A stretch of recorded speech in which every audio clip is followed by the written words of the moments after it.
결론부터 말씀드리면 이번 트럼프 2기 들어서의 미중 간의 관세 전쟁으로 시작해서 이제 비관세로 반도체나 이런 부분으로 이제 연장이 됐는데 결론은 미국이 진 상태입니다. 처음에는 이제 판정패라고 했지만 판정패보다 더 큰 정면 대결 치킨 게임에서는 일단 뒤로 물러난 걸로 네. 봐야 됩니다. 어쨌든 1쿼터만 가지고 양상을 진단해 보면 중국이 미국을 오히려 이긴 모습으로 이겼다. 판단 내려집니다. 이런 과정에서 미중 간에 전격적으로 합의를 이루는 과정에서는 이러다가 코리아 패싱이 있는 거 아닌가? 어떻게 보십니까? 우리가 그럼 이 코리아 패싱에서 어떻게 좀 벗어나야 되느냐, 굉장히 쉽지 않습니다. 예를 들어서 우리가 반도체 분야에서 강한 어떤 경쟁력, 우리 물건에 대한 수요, 또 조선에 대한 방산에 대한 우리 물건에 대한 대체 불가능할 경우에는 굳이 여러 가지 그 전략이 필요 없겠죠. 미국이 중국에 지고 있다, 끌려가고 있다. 근데 끌려가게 된 배경 하나가 바로 히토류인 맞습니다. 겁니다. 지금 미국이 히토류 때문에 무릎 꿇은 게 단기 내에 이 중국산 히토류를 대체할 수 없고, 미국도 자체적으로 100을 생산하면 7은 중국으로 보내서 다시 정제련 과정을 거쳐서 가져옵니다. 할증을 해야죠. 그래서 예를 들어 호주든 다른 나라에서 수입을 좀 늘려나가면서 다원화를 해야 되는데, 네. 문제는 그게 잘 쉽지 않다는 거죠. 그리고 또 한 가지 우리가 고려해야 될 것이 미중 간의 무역 합의도 있지만 한국의 미국과의 무역 합의도 당장 있지 않습니까? 미국의 제일 정치적 부담이 되는 게 지금 농산물이에요. 농작물이 민감하기 때문에 우리 그 팔아야 되는 그런 상황인 거예요. 네. 괜히 한 말이 아니에요. 우리 입장에서 봤을 때는 사실은 좀 당장 힘들더라도 급하게 할 필요는 없어요. 그래서 이럴 때 우리가 좀 수입해 주면 다른 어떤 것보다 강력한 그 협상 카드가 될 수 있다는 건 팩트입니다. 네, 여러분 안녕하세요. 미중 간의 대립 구도가 굉장히 첨예하게 전개되고 있습니다. 도대체 이 결말이 어떤 식으로 날까 여러분들이 많이 궁금해하실 텐데 이 분야에 정통하신 전문가 이치훈 부장님을 모셨습니다. 안녕하십니까? 예, 안녕하세요. 저번에 센터 이치훈입니다. 네, 저번에 이어서 두 번째 오셨는데 인사 한 말씀 부탁 간단히 드리겠습니다. 예, 또 뵙게 돼서 반갑습니다. 국제금융센터에서 미중 분쟁, 중국 경제 신흥국을 담당하고 있는 이치훈이라고 합니다. 네, 감사합니다. 저도 이제 국제금융센터를 에서 나오는 보고서를 많이 보고 있는데요. 예, 그만큼 이 시장에 불안한 요소들이 어떤 것들이 있는지를 적극적으로 모니터링하는 국가 기구라고 볼 수 맞습니다. 있겠죠. 자, 그 기구에서 중국 상황 또 미중 상황을 면밀히 모니터링하고 계신데 예. 첫 번째 질문 이렇게 드리겠습니다.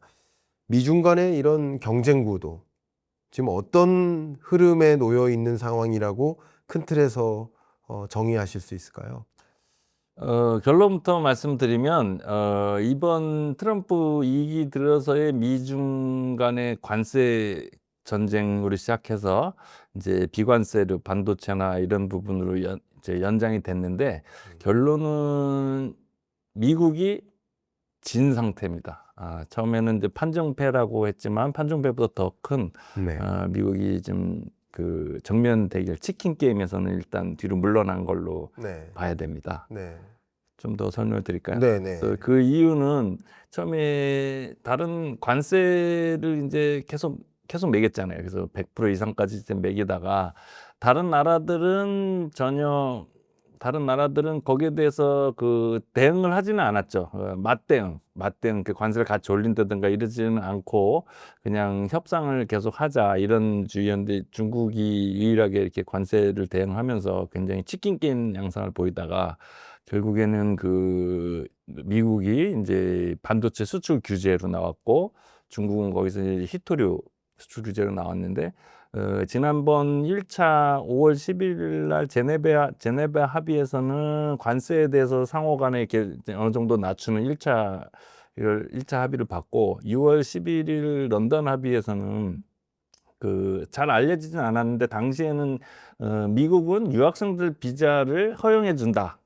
그리고 중국은 히토류를 규제를 풀어준다. 그래서 뭔가 좀 이상했어요, 당시에. 그래서 뭔가 히토류라고 하면 중국이 최대 그 무기인데 유학생 비자와 이걸 이렇게 맞바꾼다. 그래서 그러고 나서 트럼프는 계속 우리 합의 봤다고 계속 미국에서는 나오는데 중국에서는 아무도 그거를 발표하지 않았어요. 네. 그리고 몇 사인도 서명했다는 얘기도 없고. 맞아요. 그러고 나서 서명을 했는데 한 열흘 뒤에 서명을 한 결과 나왔는데 그 서명하고 나서도 공식적인 어떤 분야에 뭐 구체적인 게 없었고 그냥 일부 반도체 일부에 대해서 수출 규제를 풀고가 이제 포함이 됐고 그다음에 이제 유학생 비자 이제 해제 그다음 중국은 히토류를 규제로 완화한다 이렇게만 돼 있었는데 시간이 좀 더 지나고 나서 보니까 이제 각 기업한테 그러니까 공개적으로 미국이 탁 오픈한 게 아니라 각 기업들한테 야 니네 설계 요런 회사들 중국에 수출해도 돼.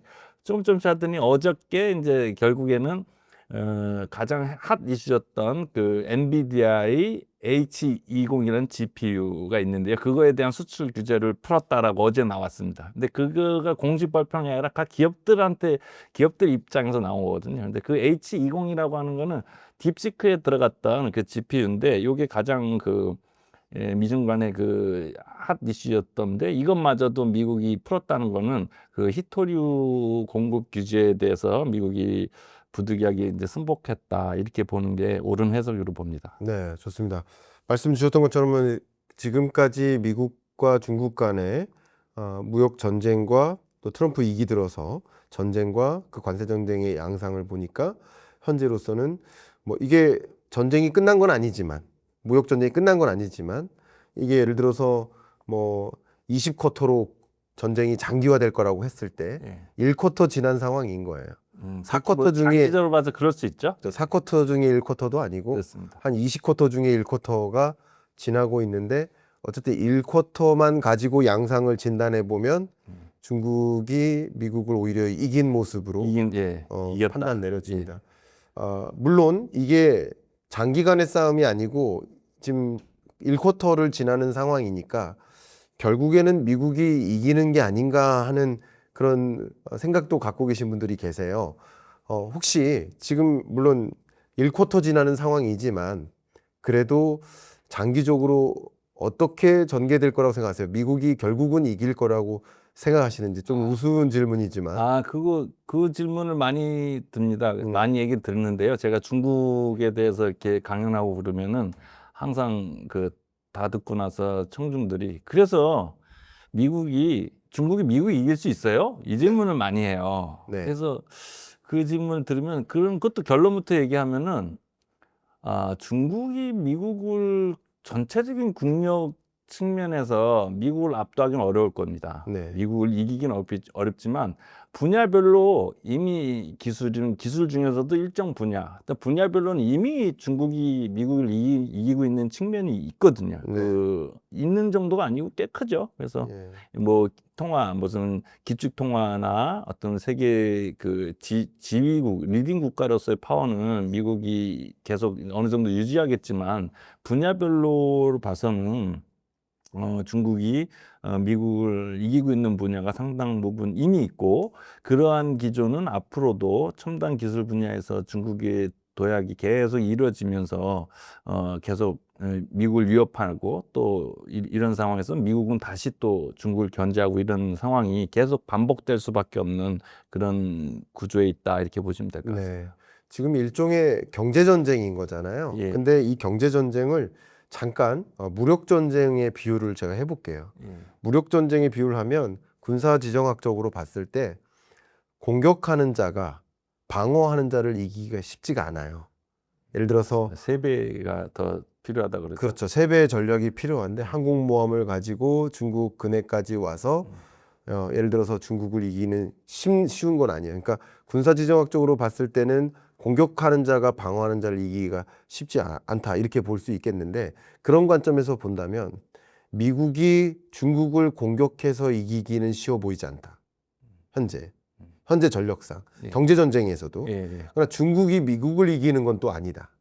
중국이 미국을 압도하거나 이기는 건 아니지만 미국이 중국을 이기기 위해서 패권 전쟁을 가속화할 때 지킬 수는 있는 수준이다. 이런 그림으로 저는 평가를 하고 있거든요. 여러 가지 관점에서. 혹시 어떻게 보십니까? 지킬 수도 있다. 지킬 수도 있다라고 하는 거는 뭐 저도 큰 틀에서는 동의를 합니다. 큰 틀에서 음. 동의를 하고 그렇지만은 그런 거에는 미국이 어떤 아까 방금 말씀드렸던 기축통화국의 그 강한 파워 음.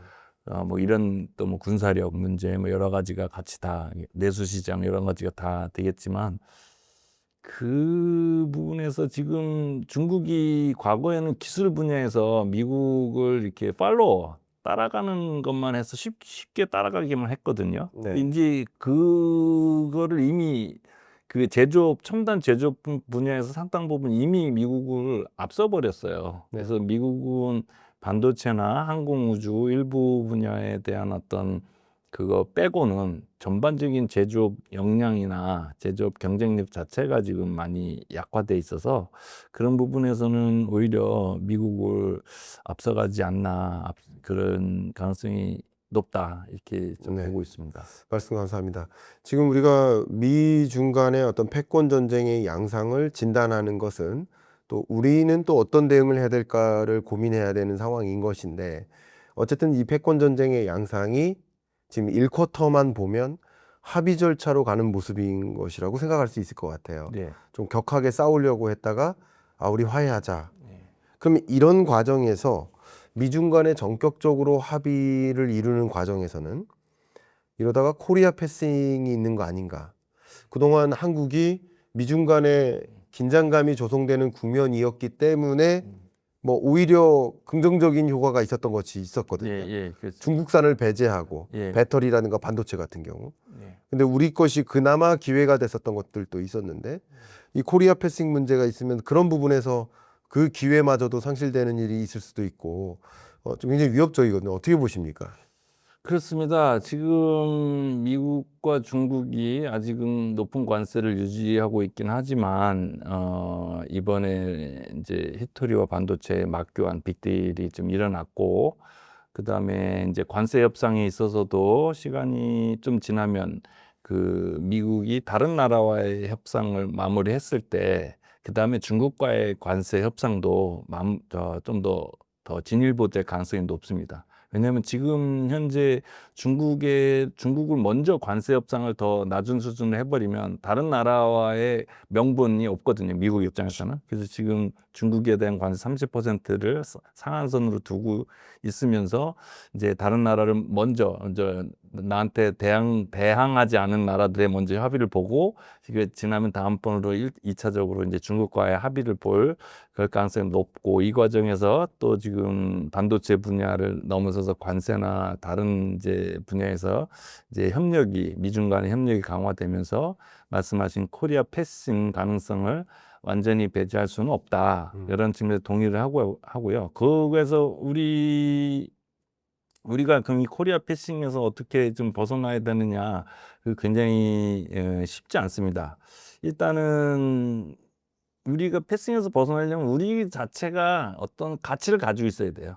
우리가 우수한 가치를 가지고 있으면 굳이 전략이 필요 없겠죠. 네. 예를 들어서 우리가 반도체 분야에서 강한 어떤 경쟁력, 우리 물건에 대한 수요, 또 조선에 대한 뭐 방산에 대한 우리 물건에 대한 대체 불가능할 경우에는 뭐 굳이 뭐 여러 가지 그 전략이 필요 없겠죠. 그래서 그런 측면에서는 기술 경쟁력, 첨단 산업, 그다음에 국제적 영향력, 우리의 그 어떤 중간 키맨으로서의 그 역할을 할 수 있는 이런 가치가 가장 중요하겠고, 그거는 이제 단기간에 끌어올릴 수 없는 문제이기 때문에 일단은 우리가 좀 그런 부분에서 인식을 해야 될 게 한국과 미국 한중 미 간의 상호 경쟁 관계를 좀 볼 필요가 있어요. 그래서 보면 우리는 한국과 중국은 사실은 모든 분야에서 경쟁하고 있는 경쟁권 측면이 더 셉니다. 근데 한국과 미국은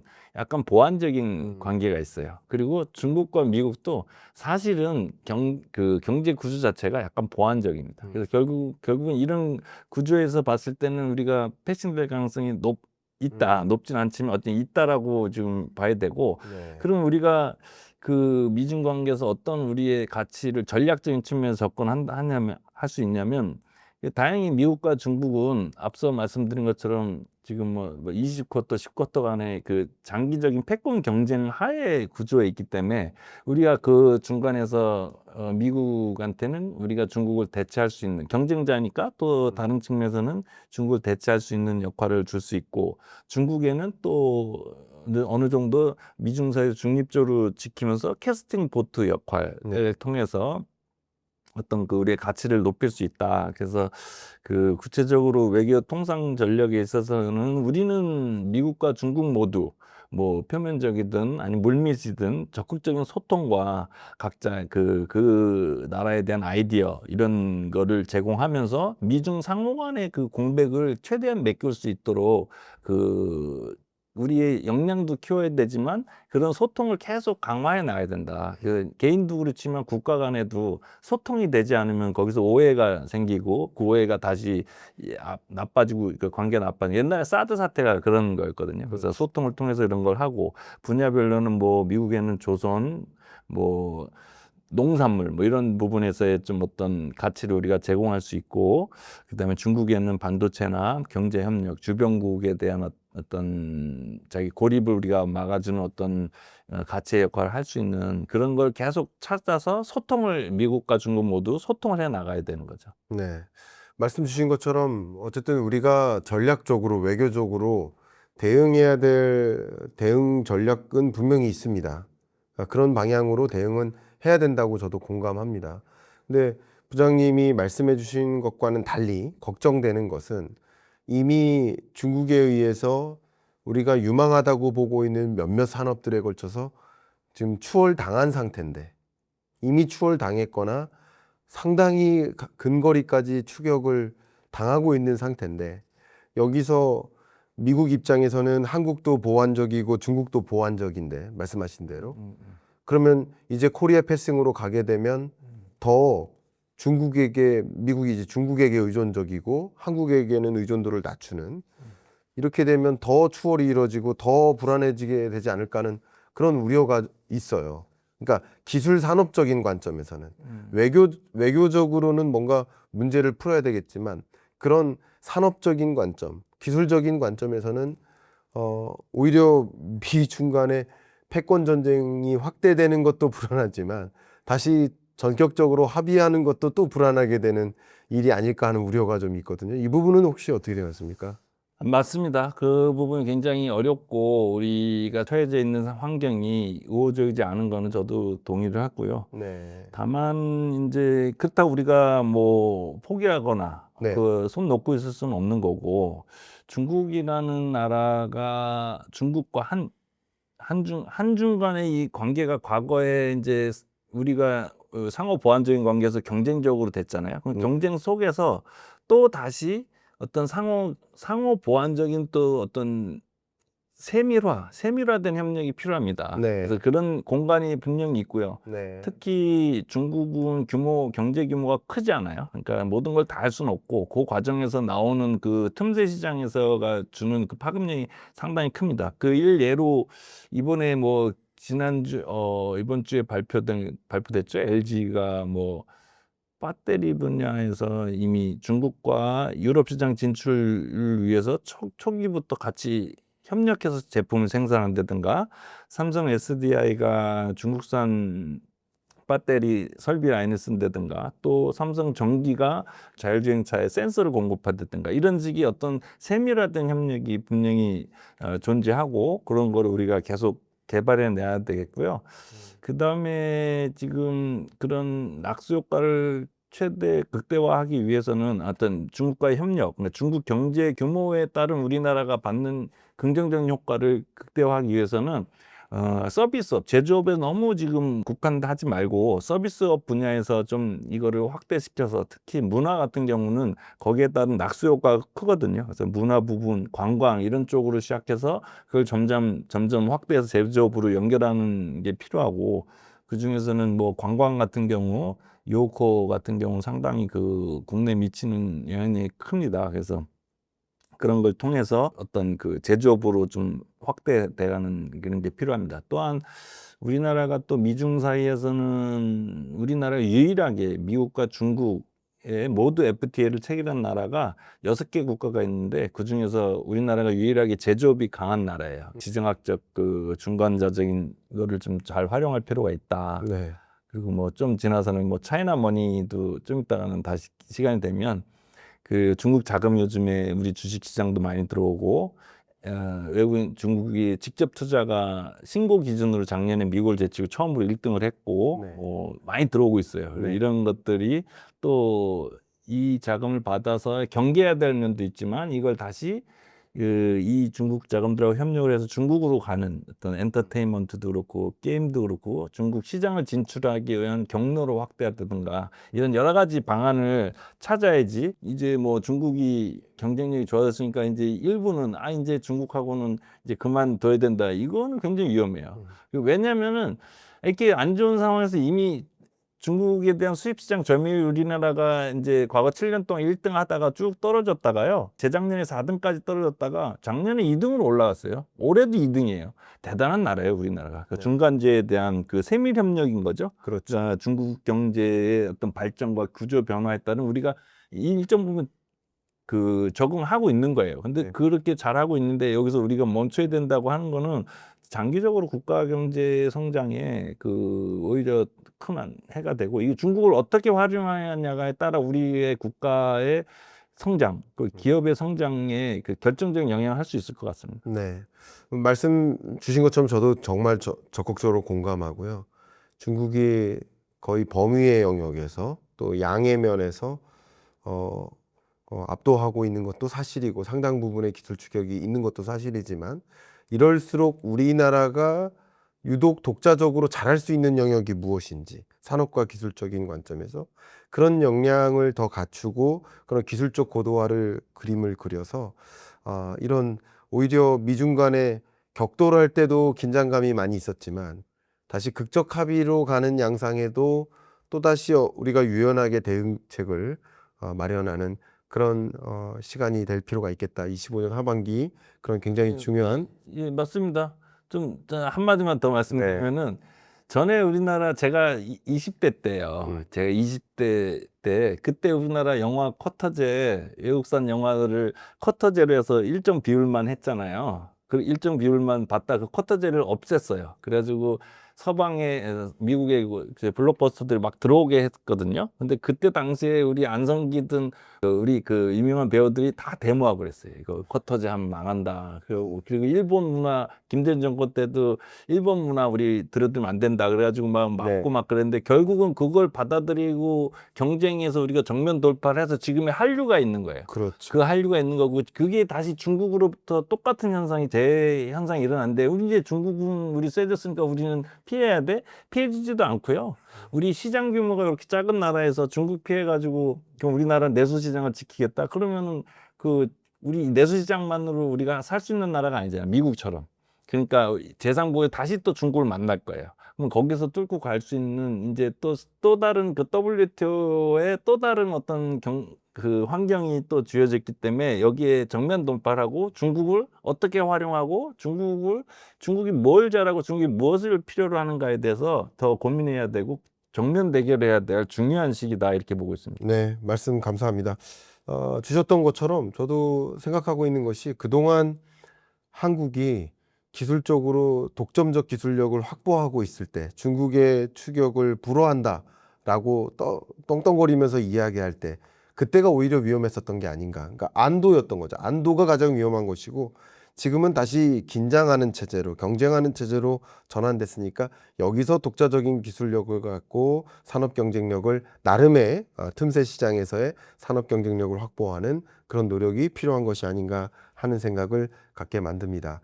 자, 이제 이치훈 부장님하고 본격적으로 말씀 나누는 가장 중요한 대주제가 앞서 말씀 주셨던 것처럼 미국이 중국에 지고 있다, 끌려가고 있다. 근데 끌려가게 된 배경 하나가 바로 히토류인 겁니다. 예, 맞습니다. 그런 관점에서 미국 입장에서 중국이 그동안 계속 자원을 무기화하는 거, 어쩌면 미국은 기술을 무기화했는데 예. 중국은 또 자원을 무기화하는 거. 예, 예. 이게 굉장히 무서운 일이다라고 느껴지거든요. 예. 이 부분에 대해서 적극적으로 모니터링 하셨지 예, 않습니까? 예, 예. 말씀 한번 부탁드리겠습니다. 예. 그래서 사람들이 이제 히토류, 중국 히토류 그러면 아, 저거 환경을 희생하고 중국이 생산한 거야. 그래서 선진국이 네. 이제 조금 이제 미국이 이제 광산도 개발하고 뭐 이제 뭐 어디도 그린란드에도 투자를 하고 뭐 막 이렇게 하면서 미국이 이제 일정 부분 환경을 희생하면 또 어느 정도는 수요가 될 자기네가 자체 생산할 수 있을 거야. 그렇게 생각을 합니다. 네. 근데 그건 틀린 생각이고요. 아, 그렇습니까? 그렇습니다. 네. 틀린 생각입니다. 그래서 지금 미국이 히토류 때문에 무릎 꿇은 게 단기 내에 이 중국산 히토류를 대체할 수 없고 이 현상은 앞으로도 적어도 10년 이상, 10년 아니라 20년 이상 쭉 갈 수밖에 없는 그런 구조입니다. 왜냐하면 일단 중국이 히토류를 장악하는 데는 물론 환경에 대한 규제가 약한 건 맞아요. 근데 그거 말고도 시간이 지나면서 지금 중국이 2015년 이후에 해외 조추치 그래가지고 해외로 나가자는 그때 해외 투자를 되게 적극 장려하면서 광산들을 많이 했잖아요. 네. 그 과정에서 계속 히토류를 개발하고 또 이렇게 하는 과정에서 기술이 굉장히 늘었어요. 네. 기술력이 굉장히 좋습니다. 그래서 단순히 환경 오염만 가지고 하는 게 아니고 네. 그 기술 정제 기술이 워낙 좋아서 미국도 자체적으로 히토류 100을 생산하면 7은 중국으로 보내서 다시 정제련 과정을 거쳐서 가져옵니다. 네. 그래서 이런 정제련 기술이 이미 다른 나라를 압도하고 있고 또 다른 측면에서 앞으로 중국이 히토류를 독점할 수 있는 큰 이유 중에 또 하나는 알루미늄에서 그러니까 자기네는 그 히토류를 생산하기 위한 원광석에 들어가는 그 수요가 있는 나라예요. 이게 뭔 말이냐면은 예를 들어서 알루미늄 1톤에서 거기서 나오는 히토류 스칼륨이라는 게 있어요. 네. 그거는 그람 단위로 나와요. 몇 네. 그람. 네. 그러면 그 몇 그람을 추출하기 위해서는 1톤의 알루미늄 수요가 있는 나라가 할 수 있는 거예요. 그렇죠. 그런데 그게 없는 나라가 그걸 뽑아내길 때는 그 경제성이 안 나오는 거죠. 그래서 그런 어떤 전반적인 수요, 전 세계 원자재 수요의 절반 이상을 차지하는 무지막지한 이 수요가 그 네. 히토류를 개발을 해내는 어떤 또 하나의 그 동력으로 작용하고 마지막으로 뭐 광산 투자는 계속 2015년부터 해와가지고 올해도 뭐 작년에도 세계 최대 그 어떤 광산 투자를 하고 있기 때문에 하고 있습니다. 그래서 결과적으로 중국은 자기네 자체 나라에서의 히토류의 생산 원광석은 30-40%밖에 안 되는데 생산은 80%까지 되는 이유가 해외 광산에 대한 그 권한을 다 가지고 있는 거죠. 그 매입을 해서 그런 거. 그런데 그럼 앞으로 히토류에 대한 글로벌 수요는 어떻게 되냐? 앞으로 7-8년 동안 수요가 5배 정도 는답니다. 지금 첨단 산업이 계속 발전해 나가고 있잖아요. 그럼 네. 발전의 그 첨단 산업에 필요로 하는 가장 그 채취하기 어려운 중히토류라고 있어요. 경히토류가 있고 중히토류. 근데 중히토류의 경우는 그 전반적으로 앞으로 5배 이상 늘어나는데 그 중히토류를 중국이 한 90%를 독점하고 있어요. 그래서 이런 현상이 앞으로도 계속 지속되면서 이거는 지금 앞으로도 중국이 미국한테도 가장 큰 무기로 그냥 앞으로 10년, 20년 쭉 갈 수밖에 없는 그런 구조다. 네. 그래서 이거가 우리한테 주는 시사점이 좀 있죠. 그래서 미국도 어떻게 할 수 없는 그런 어떤 의존도, 중국 의존도의 가장 큰 그 약점인데 우리나라는 미국보다 그 중국 공급망 의존도가 2배 더 셉니다. 네. 전 세계에서 베트남 빼고는 중국 공급망 의존도가 제일 높은 나라예요. 근데 이런 현실을 정거를 알고서 대중국 정책이나 미중 사이에서 전략을 잘 해야 되지 않나 이렇게 생각합니다. 말씀 감사합니다. 여러분들이 느끼시기에도 히토류가 과연 무기가 될까? 뭐 이런 의문을 갖고 계신 분들도 사실 많았었는데 히토류가 지금 무기가 되는 겁니다. 됩니다. 그러니까 히토류를 완전히 장악하고 있고 지금까지는 히토류 채굴권을 뭐 글로벌리 60%가량 장악하고 있다. 이렇게까지만 아셨지만 제조에 있어서 말씀하신 재련의 영역에서 90% 가까이의 히토류를 장악하고 있다. 예, 예. 근데 그 히토류를 장악하게 된 또 한 가지 배경은 기술적으로도 그렇고 시장 수요적인 측면에서도 그렇다. 예. 이런 말씀을 지금 정리를 예, 해주신 거예요. 맞습니다. 자, 그러면 히토류를 지금 장악하고 있는데 장기적으로 미국이 일단은 잠깐은 중국한테 1쿼터는 지는 모습이에요. 근데 장기적으로 20쿼터까지 싸우기 위해서는 히토류라는 것을 스스로 미국 입장에서 중국에만 의존할 수는 없죠. 없고 스스로 히토류를 또 장악해야 될 거라고 생각합니다. 적어도 미국이 쓰고 있는 히토류만큼은 스스로 생산하고 채굴권을 확보해야 되는 상황이지 않을까 생각하는데, 그런 관점에서 이렇게 질문 드릴게요. 앞에 말씀하셨던 것처럼 채굴권이나 제조 재련 기술이나 여러 가지 시장 수요 관점에서 미국이 히토류를 장악할 수 있을 거라고 생각하시는지. 왜냐하면 이게 관건이니까 이게 굉장히 중요한 질문이 될 것 예, 같습니다. 맞습니다. 굉장히 미국도 이제는 히토류에 좀 올인을 하고 있습니다. 네. 그러니까 그린란드 또 우크라이나 다 이게 히토류 때문에 예. 우크라이나 재건 산업 들어가는 거 다 히토류에 대한 광산 이거에 대한 그 목적이 지금 뚜렷하고요. 네. 그래서 결론 또 말씀드리면은 일정 수준은 미국이 작업률을 높일 수 있을 것입니다. 그렇지만 예. 그 중국산을 최대한 절반 정도는 중국에 의존할 수밖에 없지 않는가라는 게 그 근거는 과거 일본의 사례에서 볼 수 있습니다. 일본이 1980년대인가요? 그때 센카쿠 영토 분쟁.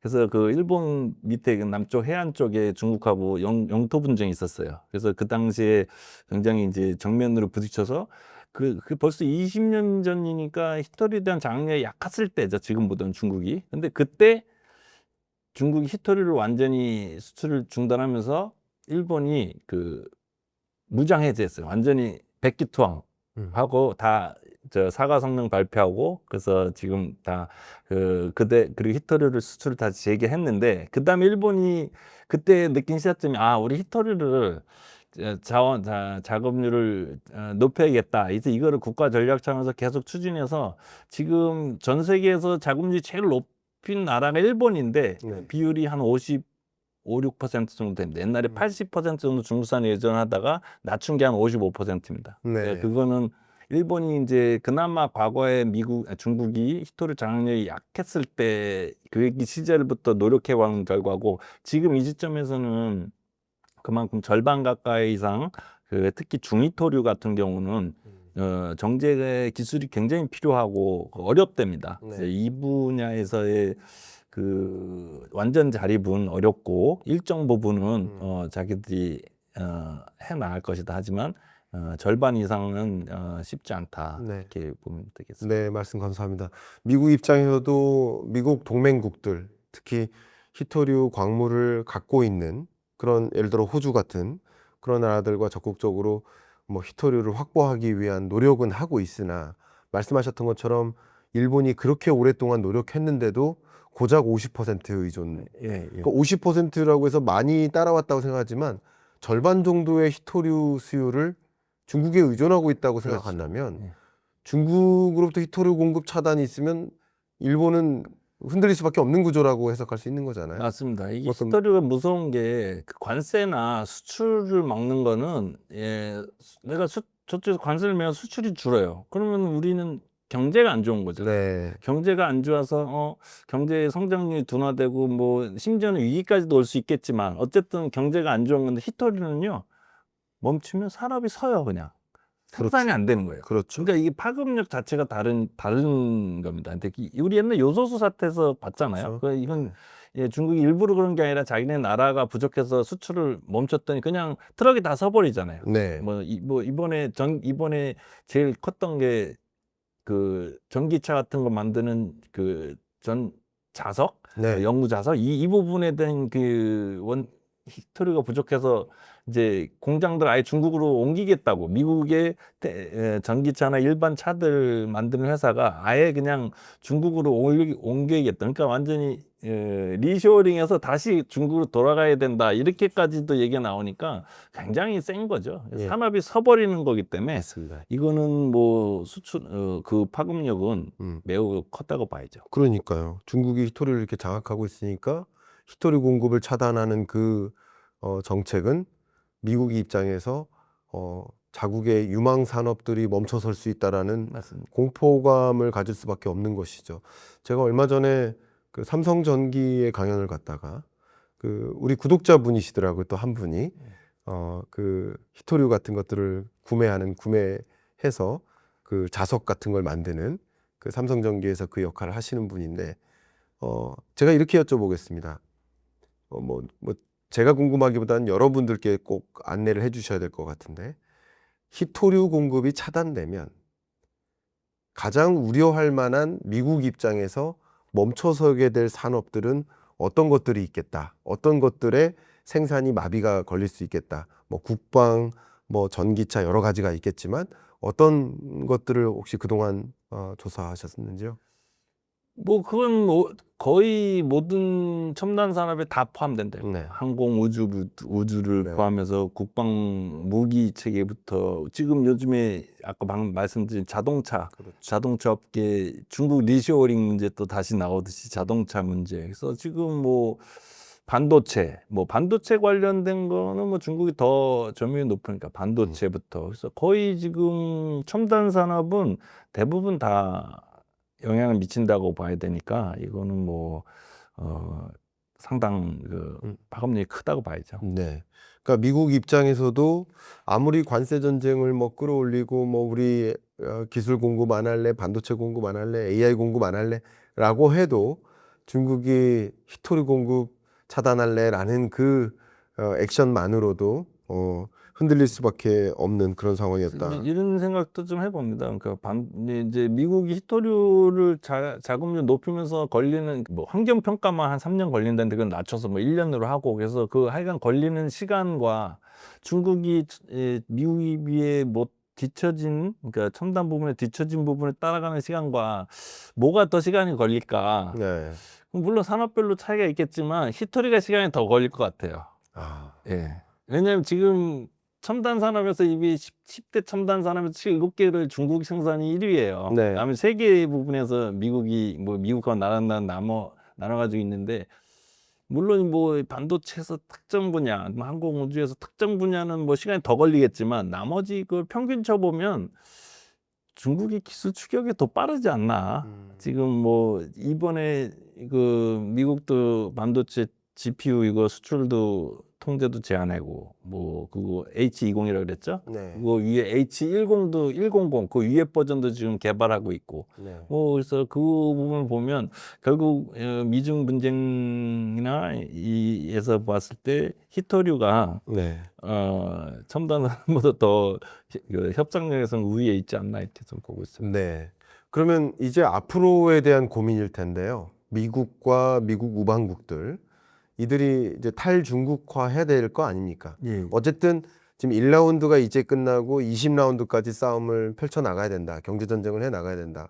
그러면 이제 중국으로부터의 지금은 의존도를 낮출 수 없지만 단기적으로는 장기적으로는 중국으로부터 벗어나야 될 겁니다. 히토리 공급뿐만 아니라 그게 체계적으로 이루어질 거라고 보시는지 그게 가장 궁금해요. 제가 자꾸 오늘 계속 뭐 너무 친중적인 말씀만 드려서 좀 송구스럽긴 하지만 네.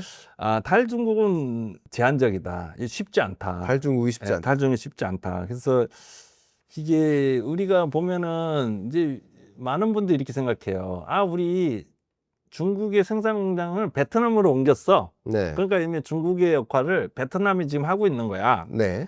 그럴듯하죠. 그래서 이제 중국에는 비싸고 그러니까 우리 거기 가서 하면 되니까 이게 탈중국 아니야? 네. 그리고 일본은 또 첨단은 우리나라로 다시 들어와 공장 세우면 탈중국이잖아. 그럴듯해 보이죠. 네. 근데 실상은 그렇지 않아요. 중국의 제조업 경영이 워낙 뛰어나다 보니까 우리나라 LG, 제가 LG전자 출신인데 LG에 보면 베트남에 공장을 세워서 생산하는 거에 부품의 절반을 다 중국에서 가져와요. 네. 왜냐? 거기가 경쟁력이 좋고 싸고 품질이 좋기 때문에. 그리고 중국은 그 안에서의 모든 클러스터를 잘 갖추고 있기 때문에 네. 노트북을 하나 만들면 거기에 대한 액정, 반도체, 거기에 대한 키보드, 플라스틱 제품 해서 쭉 하는 그 일련의 그 산업 클러스터가 잘 돼 있는 나라예요. 그래서 그런 단순하게 그 이전을 통한 탈중국 가능성은 가능성은 이제 낮고, 그다음에 좀 뭐 공급망 분리 그래가지고 미국도 계속, 우리나라도 중국 공급망 분리 그래가지고 몇 년간 추진해 왔고 미국도 계속 해왔는데, 그거를 국제국에서 좀 조사해 봤더니 공급망 3년간 미국이 했는, 중국 공급망 이 정도 축소했는데 오히려 2%포인트 올라갔어요. 그러니까 그게 잘 안 되고, 그다음에 유엔 산업개발기구의 분석에 따르면 전 세계 제조업 생산의 약 45%가 이제 지금 한 20%에서 10년 지나면 2배가량 더 오히려 늘어날 거다, 이런 전망들이 있습니다. 그래서 이런 측면에서 중국에 대한 탈중국은 말은 구호는 쉽고 정치적으로 도움이 되겠지만 실질적으로는 매우 제한적이라 거기서 선별적으로 진행해야 되지 않나, 이렇게 보고 있습니다. 네, 말씀 감사합니다. 제가 이 시장을 좀 들여다 보면 저는 이렇게 좀 보고 있습니다. 그러니까 밸류 체인을 생각해 보면, 그러니까 완제품을 생산해서 서비스를 제공하는 이쪽 단계가 있고요. 이걸 전방 산업이라고 하죠. 소비자하고 맞닿아 있으니까. 그리고 앞에 원자재를 수급받아서 부품을 생산하고 그 부품들을 조립하는 조립 공정까지, 이렇게 밸류 체인이 쭉 있다면 이쪽이 후방 산업이죠. 예. 근데 이걸 이제 종종 바꿔 생각하시는 분들이 계셔서 좀 친절하게 설명을 드린 겁니다. 근데 어쨌든 소비자와 맞닿아 있는 이 전방 산업에 가깝게 밸류 체인이 위치하는 게 유리하다라고 했었던 시절이 있었어요. 과거에. 예. 그러니까 시장이 있는 곳에 제조 기지가 가야 된다라고 보는 입장이 있었는데, 지금 이렇게 중국이 자원을 무기화하고 세계 주요국들이 자원의 중요성을 깨닫고 그러는 과정에서는 제조 기지가 시장 가깝게 옮겨가는 게 아니라 원자재와 부품을 안정적으로 조달받을 수 있는 그 위치로 가는 게 더 유리하겠다라는 판단도 상당 부분 존재하기 때문에, 그렇기 때문에 원자재와 자원, 특히 히토리를 비롯한 주요 핵심 소재를 안정적으로 조달받기 위한 체제를 유지하고 있는 중국은 그런 관점에서 제조 기지를 완전히 내두지는 않을 수 있겠다라는 생각까지도 하게 만듭니다. 저의 판단은 좀 그렇게까지도 하고 있습니다. 맞습니다. 물론 저도 동의하고요. 네. 근데 다만 이제 산업별로 조금 구분은 될 수 있겠죠. 이게 점점 중국 내에서는 기존 완전 단순 인가공보다는 조금 더 약간 첨단으로 가고, 완전 단순 인가공의 경우는 베트남으로, 중국도 우리나라처럼 생산 기술을 조금 이전하면서 대신 또 부품은 자기네 걸 공급하고 네. 뭐 이런 상황입니다. 그래서 그리고 미국의 사례를 좀 들면, 미국이 중국에 대한 수입액이 한 4,500억 달러에서 5천억 달러 하는데요, 1년에. 근데 이 중간재에 대한 노출, 중국산 노출들은 그거에 두세 배 된답니다. 네. 그러니까 직접 수입액은 요거밖에 안 되지만 여러 가지 중간재를 통해서 우리나라가 중국산 중간재를 써서 다시 미국으로 수출해가는 이 중국산 이 중간재 노출까지 하면 2배에서 3배가량 높으니까 그 중간재에 대한 파워는, 그 영향력과 파워는 중국의 더 크다고 봐야 되죠. 네. 제가 우리 이치훈 부장님하고 지금 토론을 하고 있지만 처음 뵌 곳이 그 기획재정부 이 공급망과 관련된 주제로 자문회의 할 때 그때 처음 뵀었고요. 그 이후에 또 저는 이제 여러 차례 이런 관련 정부 부처 자문회의에 참석을 하는데, 예를 들면 산업통상자원부도 관련 주무부처니까 이 자원의 무기화에 대해서 굉장히 고민을 많이 합니다. 그래서 지금 우리나라의 대응도 중요한 거거든요. 그러니까 미국도 중국의 히토류에 휘둘리는 판에 한국도 역시 주요 공급, 우리 요소 공급 차단만으로도 그렇게 흔들렸는데, 그죠? 그러니까 이렇게 자원을 안정적으로 수급받지 않는, 못하는 그런 체제 하에서는 우리의 제조도 바로 설 수 없다.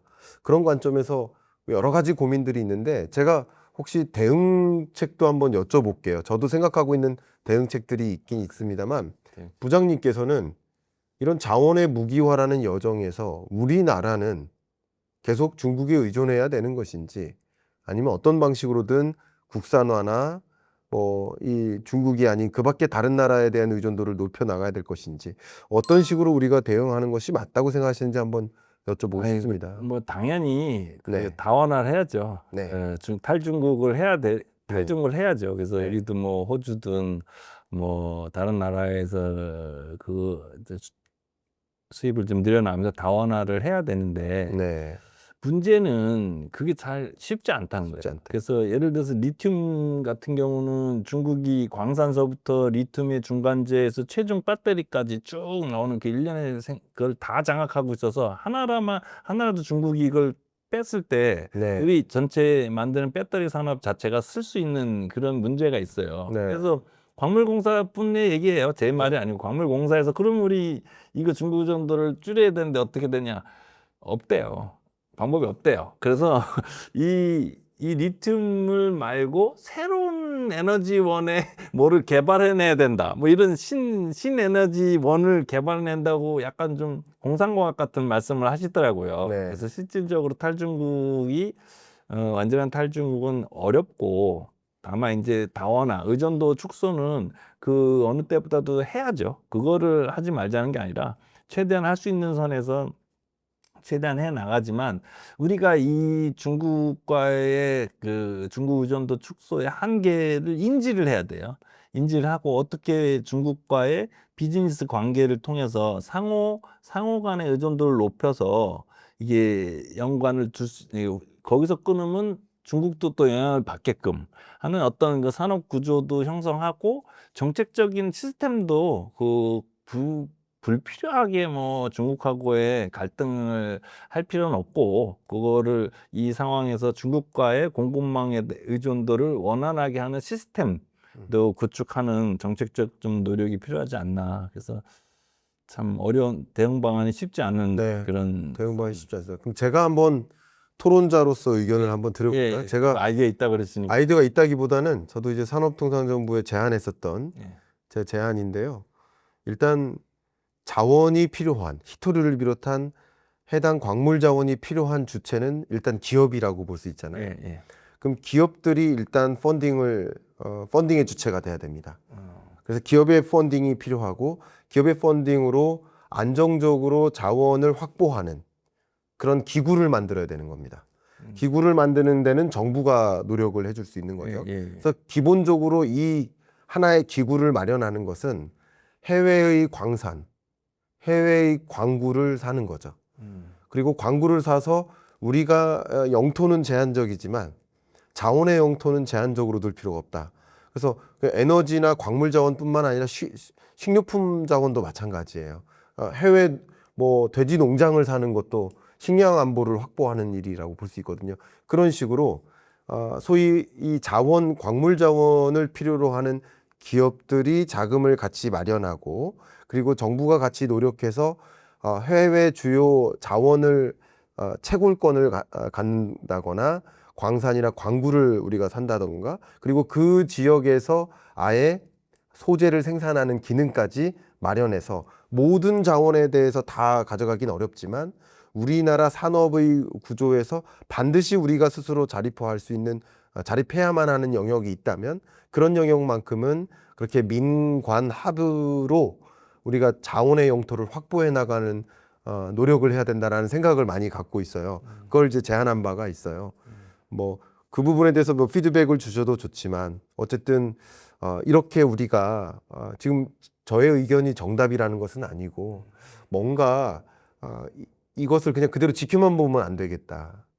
맞습니다. 중국의 굴레에서 벗어날 수 없는 거잖아요. 예. 중국에 계속 휘둘릴 수밖에 없는 거잖아요. 예, 예. 기술적으로 자립화나 추격을 불허하는 이런 노력도 해야 되겠지만 이 밸류체인상의 맨 앞단에 있는 자원의 자립화, 국산화 혹은 뭐 의존도 축소, 다변화 이런 종류의 노력도 어떤 방식으로든 해 나가야 되지 않나 그런 예, 생각합니다.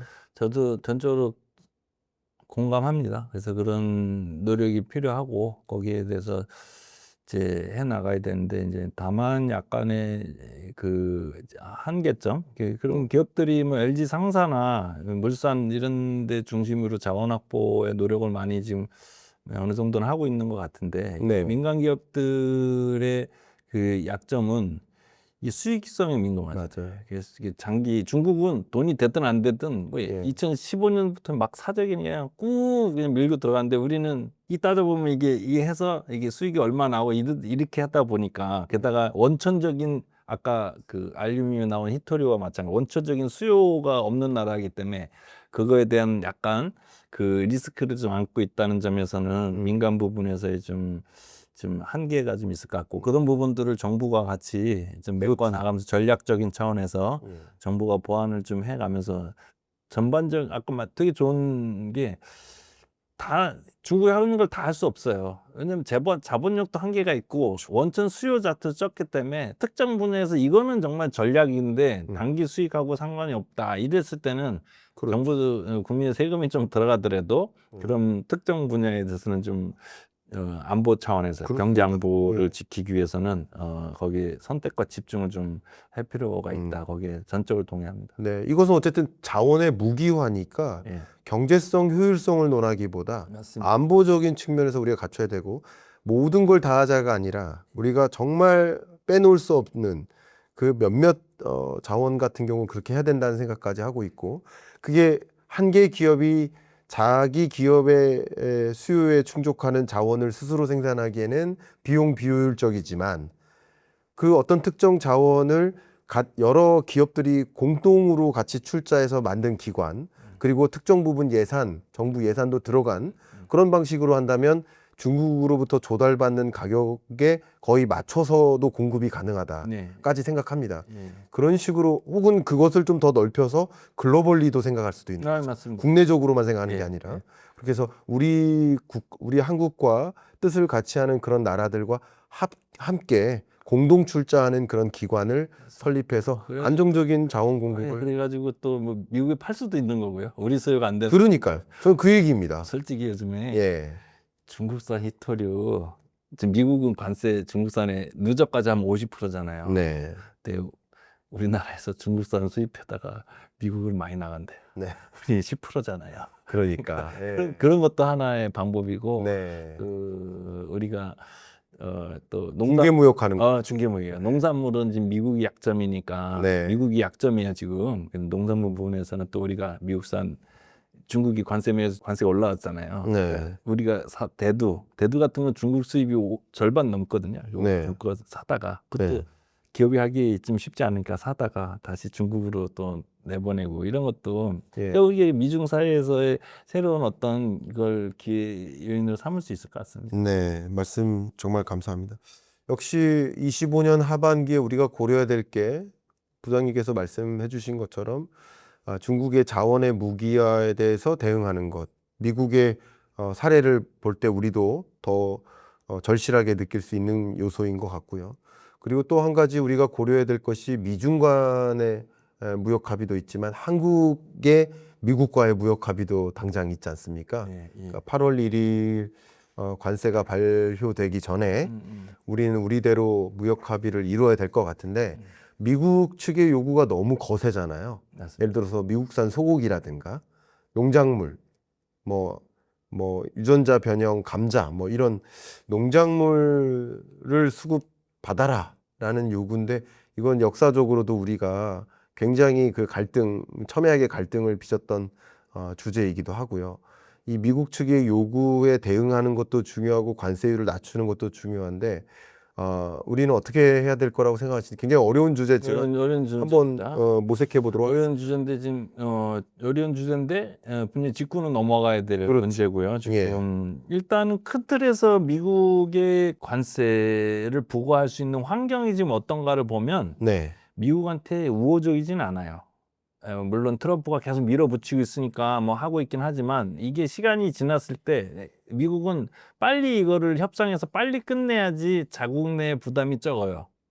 그래서 이 환경이 우호적이지 않은데 그 환경을 보면 일단은 관세라는 거는 일단 매기고 바로 효과가 나타나는 게 아니라 3개월 또 심지어 6개월 이렇게 많게는 1년 후에 나타나는 것들도 많아요. 네. 그래서 관세 그 영향이라고 미국 경제에 굉장히 부담인데 지금까지는 물가가 괜찮아요. 물가가 뭐 6월 물가가 2.3% 4% 그래가지고 괜찮다. 뭐 이래서 관세 매긴도 괜찮다는데 그게 아니라 이 4월, 5월에 매긴 게 바로 6월에 나타나는 게 아니라 7월, 8월, 9월 연말에 가서 이렇게 나오는 거거든요. 네. 선수출된 물량 빼주고 나면 연말쯤에나 내년 가가지고 그게 오히려 되는데 그런 문제, 그다음 고용에 미치는 영향도 단기가 아니라 바로 나타나는 게 아니라 3달, 4달 뒤에 나타나요. 그래서 거시 경제가 미국이 되게 관세율이 좋지 않아요. 그게 실제로 그 작년 말 대비 그 최근에 미국 경제 성장률 전망치가 금년 작년 말에는 2.2%였어요. 근데 금년에는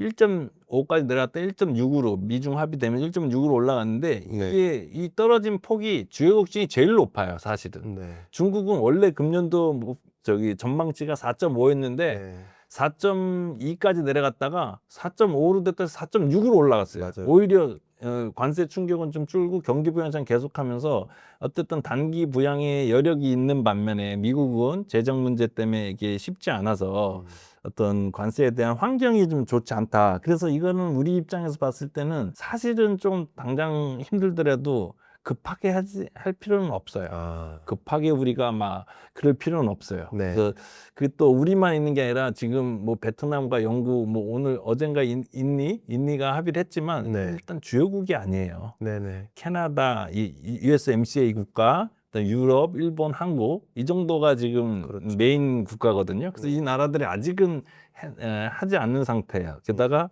뭐 유럽도 뭐 협상은 하겠지만 뭐 강봉도 한다 뭐 양면 정책을 하고 있고 일본도 내가 투자도 엄청 했는데 지금 우리보다 몇 조 달러를 더 막 투자한다 그러놓고 똑같이 25% 됐잖아요. 그래서 지금 굉장히 내부적으로 지금 저항하고 있는 그런 상태고 그래서 이게 협공을 받고 있기 때문에 반대 미국 입장에서 협공을 받고 있는 거거든요. 그렇죠. 그래서 미국이 관세를 부과하는 환경이 좋지 않기 때문에 빨리 우리가 서두를 필요는 없다. 근데 특히 또 미국에서 제일 큰 문제는 뭐냐면요. 미국의 제일 정치적 부담이 되는 게 지금 농산물이에요. 미국이 왜 농산물이 문제가 되냐면은 중서부 지역의 콘벨트 지역에 미국의 전체 수출에서 농산물이 차지한 비중은 5%밖에 안 되는데 이들이 콘벨트 지역, 이들 농민의 간접 인구까지 합치면 14%나 되고 이들이 그 상대적으로 공화국 지지 또는 중립적인 사람들이 많아요. 그래서 관세에 대해서 굉장히 민감합니다. 근데 이 민감한 거는 최근의 사회가 아니라 남북 전쟁 때부터 왔던 거예요. 옛날에 남쪽 지역, 우리 남북 전쟁은 미국이 노예 때문에 있다고 알고 있잖아요. 노예 문제로. 근데 그 노예 문제의 근원에서는 그 당시에 농작물 명화를 생산해서 유럽에 수출해야 되는 농민들은 관세를 반대해 왔어요. 그게 지금까지 이어서 대두나 이렇게 돼서 굉장히 민감한 그 전쟁, 그 당시에 남북 전쟁까지 일어나는 이런 게 이어왔기 때문에 정치적으로 민감한 상황인데 지금 중국이 대두나 이런 거 전체 수입에서 절반이나 차지하고 또 그 뭐 옥수수도 이렇게 막 엄청 수입을 하고 있는데 이 농산물에 정치적으로 민감하고 이게 중국이 수입처를 다른 데로 바꿨을 때 경작지가 변하는 거잖아요. 경작지가 한번 변하면 이게 다시 돌아올 비탄력성이 있어요. 그래서 굉장히 문제가 있고 또 이번에 중국이 수입을 안 하면 이 저장하는 데 비용이 많이 들어요. 그렇기 때문에 여러 가지로 농작물이 미국이 굉장히 몰려 있는 상황이에요. 그걸 반증해 주는 게 얼마 전에 일본은 뭐 괘씸하다 그러면서 지네 쌀도 비싼데 왜 우리 쌀 안 사냐고 그랬잖아요. 그 대통령이 그냥 한 말 아니에요. 농작물이 민감하기 때문에 우리 그 팔아야 되는 그런 상황인 거예요. 괜히 한 말이 아니에요. 그래서 우리가 이런 측면에서 우리가 농작물 부분에 있어서 물론 뭐 어저께도 이런 얘기하면 농민들이 싫어하시겠지만 농민의 그 대표하는 의원, 국회의원들도 뭐 반대 성명도 하고 그랬지만은 이 시점에서 우리가 미국한테 가장 줄 수 있는 큰 농산물과 소고기 뭐 이런 분야예요. 그 미국이 몰려 있기 때문에 몰려 있는 이유 중에 하나는 중국만 그런 게 아니라 캐나다가 제2의 농산물 수입 국가예요. 캐나다도 지금 관세 매기고 있어 미국산에다가. 그래서 지금 중국 하나도 대응하기 미국이 힘든데 캐나다까지 저러고 있어요. 유럽도 지금 약간 그러고 있고. 그래서 이럴 때 우리가 농산물을 좀 수입해 주면 다른 어떤 것보다 강력한 그 협상 카드가 될 수 있다는 건 팩트입니다. 그래서 그런 분야에서 봤을 때 우리가 타격이 적은 분야를 중심으로 해가지고 우리가 수입을 좀 해주는 거. 그거는 사실은 우리 국내 물가도 비싸잖아요. 물가 비싸고 유통 구조 고질적인 유통 구조를 해소하는 데도 일부 좀 활용할 수도 있고, 그래서 타겟 적은 분야를 중심으로 수입을 좀 해주는 것도 좋고, 또 하나 아이디어를 내면 아까 말씀드린 것처럼 지금 중국이 최대 수입이 대두예요. 네. 대두인데 관세 때문에 지금 비싸졌거든요. 맞아요. 그러니까 우리가 창고를 좀 많이 져놓고, 우리 대두 많이 수입 없잖아요. 근데 창고 많이 져놓고 대두 수입해서 중국을 팔면 돼요. 그거 팔 수 있어요. 네. 근데 그거 창고가 좀 있어야죠. 그걸 그렇죠. 만들어서. 왜냐하면 중국은 왜 대두 수요가 전 세계에서 대체할 나라가 없는 나라인 게, 왜냐면은 사료죠, 사료. 사료, 예. 기름 짜고 나머지 사료예요. 네. 돼지가 7억, 8억 마리, 9억 마리 이렇게 되니까. 근데 그거를 우리가 수입해서 그 관세분만큼 좀 해서 이득까지 남길 수 있어요. 네. 왜냐면 중국이 대미 관세는 물론 지금 뭐 10%라고는 하지만, 우리가 무관세로 들여와서 하면 뭐 이득은 어느 정도 이득까지도 날 수 있지 않은가? 이 정도 좀 생각을 하고 있고, 그래서 그런 아이디어 측면에서는 우리가 좀 농산물 부분에서는 지금 우리 지혜를 역량을 모아서 한번 뚫고 나가는데 좀 써야 되지 않나, 이렇게 지금 보고 있습니다. 네. 부장님 말씀이 또 우리 독자분들이 그 말씀을 들을 때 또 가슴 아프고 이제 눈물 나시는 분들도 분명히 계실 겁니다. 네. 네, 분명히 계실 건데, 부장님 말씀은 제가 한번 토론적 의견을 잠깐 드리면, 부장님 말씀은 그러니까 총론적으로 봤을 때, 그러니까 우리 국가가 뭐는 잃고 뭐는 얻어야 된다는 거예요. 뭐는 얻고 뭐는 잃어서 결국 얻는 게 잃은 거보다 커야 된다는 거예요. 그런 거 산수를 했을 때. 효율성에서 보는 거죠. 근데 그 관점에서 생각해 보면 큰 그림에서는 반도체 수출 많이 하고 자동차 수출 많이 해서 대신 농산물 수입은 많이 해줘야 된다라는 그 구조인 거예요. 그렇기 때문에 그 효용을 얻는 자들은 기쁜데, 그리고 국가 전체적으로는 웃을 수 있는데, 결국 그 피해를 받는 대상들은 굉장히 슬플 수도 있죠. 그렇죠. 그래서 저가 생각하는 그동안에 뭐 FTA도 마찬가지고, 제가 생각하는 것은 뭐냐면, 그럼 결국 그 국가가 효용이 극대화되는 선택을 한 거잖아요. 근데 그 효용을 유독 더 많이 가져가는 산업이나 섹터는 있겠죠. 있죠. 그러나 그 효용을 잃는 산업이나 섹터도 분명히 있는 거예요.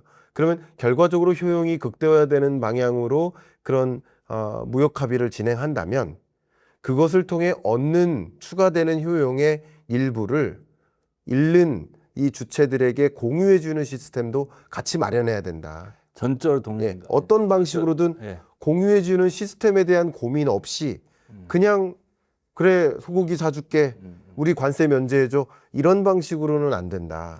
예, 그래서 저도. 정치권은, 정책 의사결정자들은 어떤 식으로 그 추가되는 커지는 효용을 잃는 그 주체들에게 공유해 줄지를 분명히 고민해야 됩니다. 정말 많은 농민들은 이 사과 가격 떨어질 때마다 정말 가슴이 떨어질 만큼 속상해 하시거든요. 예. 맞습니다. 저도 그 생각을 한 적이 있고요. 네. 그런 이득이 나는 데서 약간 이제 보완해 주는 게 필요하고, 국내 산업에, 국내 농업이나 농수축산물의 피해가 적은 분야인데 생색을 낼 수 있는 분야에 연구를 해내야죠. 그렇죠. 생색은 내고 피해는, 효용은 좋고 효과는 좋고 우리 피해는 적은 분야를 노력하고, 그렇죠. 심지어 대두까지도 고민해서 그렇게 할 필요가 있다고 보고요.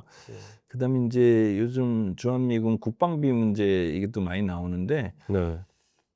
저는 처음에 그냥 국방비 한 1조 정도 더 해주면 되지 않나, 이렇게 생각을 했어요. 네. 근데 생각해 보니까 그렇지, 그 주한미군의 지휘 문제와 국방비 문제 같이 물려 있는데, 첫 번째 국방비 문제를 봤을 때는 이 국방비는요, 제 생각에 얘는 순이익이에요. 그냥 1조가 그냥 날아가는 거고, 네. 관세를 해서 수출이 좀 주는 거는 원자재 빼고 뭐하고 거기에 대해서 마진이 주는 거고. 그렇죠. 예. 그러니까 이게 1조가 없어지려면은 내가 매출은 10조를 해야 되는 거예요. 네, 네. 그러니까 그런 셈인 거죠. 마진율 10%라고 쳤을 때. 네네. 그러니까 이게 쉽게 볼 수 있는 게 아니고, 또 이 관세는 유동적이에요. 지금 20% 됐다가 나중에 뭐 5%가 될 수도 있고 다시 올라갈 수도 내려갈 수도 있고, 정권이 바꾸면 어떻게 될지 모르는 미국의 관세인데, 이 국방비는 하방 경직성이 있어요. 한 번 주면 그 내년부터 그 선에서 계속 되기 때문에 이 두 가지, 하나는 유동적이고 하나는 하반경적인 이익, 그리고 하나는 그 매출이고 하나는 저기 순이익 개념인데, 이거에 대해서 맞바꾸는 거는 신중하게 해야 되지 않는가. 그래서 네. 그 부분에서는 그렇게 생각이 들고요. 음. 그다음에 요즘 주한미군의 지휘에 관련해서는 그 전부터 그런 얘기 나왔는데, 일본이 관세 협상하면서 주한미군을 주1미군에 넣어야 된다고 그러면서 건의를 했어요, 미국에다가. 그 되게 중국을 아는 사람의 입장에서는 굉장히 좋지 않은 겁니다. 위험한 건데, 왜 위험하냐면 일본은 지금 어떤, 미국의 입장에서 어떤 주일 미군이 어떤 입장이냐면, 중국의 남중국해 전쟁이 터졌을 때 일본에 주둔해 있는 미군이 가도록 돼 있어요. 근데 주한 미군은 안 가게 돼 있어요. 이랬을 때 이 그 원점 타격에서 중국은 전쟁이 났을 때 일본을 치게 돼 있어요. 네. 근데 여기서 한국이 이 주일미군에 들어가 있다. 그럼 요거 남중국해 대만 문제에 우리가 여기서 미군이 나갔을 때 원점 타격이 될 수 있는, 전쟁 당사자가 될 수 있는 문제이기 때문에 중국을 보는 사람 입장에서는 이거는 매우 좋지 않다. 그리고 오히려 그냥 주한 미군을 줄이는 건 돼요. 어쨌든 뭐 2만 명이 있으나 1만 명이 있으나 이 미군들은 우리의 방패막이 되거든요. 근데 이게 일본으로 속해지는 거는 저는 좀 그거는 반대한다. 이게 중국과의 그 문제, 남중국해, 대만 문제에 있어서는 좀 좋지 않다라는 게 대체적인 중국 학자들의, 우리나라에 있는 중국 학자들의 의견들입니다. 네, 말씀 감사합니다. 벌써 부장님하고 토론을 이렇게 하다 보니까 1시간이 훌쩍 그래서 지났고요. 이제 마무리를 해야 될 것 같은데요. 말씀하신 거 상당 부분 공감하고, 저도 이제 토론자로서 마지막 의견을 드린다면, 미국 측의 요구를 전적으로 다 들어주지 못해도 들어줄 수 있는 건 들어줘야 되잖아요. 그게 합의잖아요. 근데 저는 다른 건 몰라도 중동산 원유의 70% 이상 의존하고 있는데, 미국산 원유를 좀 많이 수입해 주는 방식으로, 좋습니다. 미국도 그 부분에 대해서 중동 측의 양해를 돕는데, 구하는데 도와줄 수 있는 역할도 있다고 생각하기 때문에, 우리가 뭔가 미국 측의 요구를 들어줘서 무역 균형을 이루는 데 도움을 줘야 된다면, 상대적으로 피해가 덜 갈 수 있는 원유나 이런 에너지 자원을 미국에서 수입하는 좋습니다. 구조, 이런 것도 고민해 보면 어떨까 하는 의견까지 드립니다. 예, 그러니까 그런 거 좋고요. 또 아니 뭐 미국에서 원하는 거 그거 말고도 국내 뭐 교육시장 개방, 뭐 학교 세우고 교육시장 개방 뭐 이런 거 의견 내는 사람도 있더라고요. 네. 좋아요. 뭐 다 들어줘요. 다만 뭐 알래스카 개발, 심지어 이런 것까지도 오케이라고는 하는데, 우리가 적극적인 협상 태도는 보일 필요가 있어요. 네. 그래서 그걸 하는데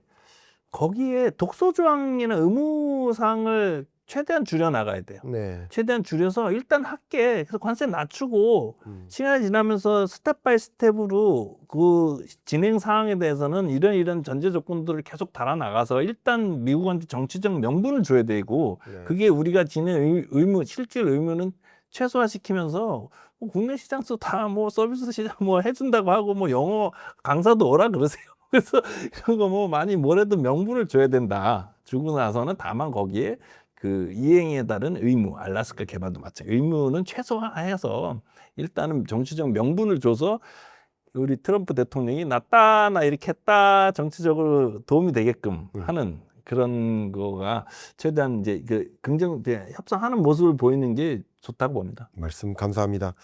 중국의 자원의 무기화라는 굴레, 덫에서 벗어날 수 있는가 하는 대질문, 그리고 미국의 요구에 대해서 그걸 다 들어주면 안 된다, 우리가 들어줄 수 있는 것을 선별해서 무역 합의를 해야 된다라는 이야기까지 전해드리면서, 오늘 이치훈 부장님과의 소중한 토론 대담 감사하고, 또 한번 하반기 끝자락에 출연해 주셔서 또 여러 가지 말씀 좀 나눠주시길 부탁드립니다. 예, 감사합니다. 예, 감사합니다.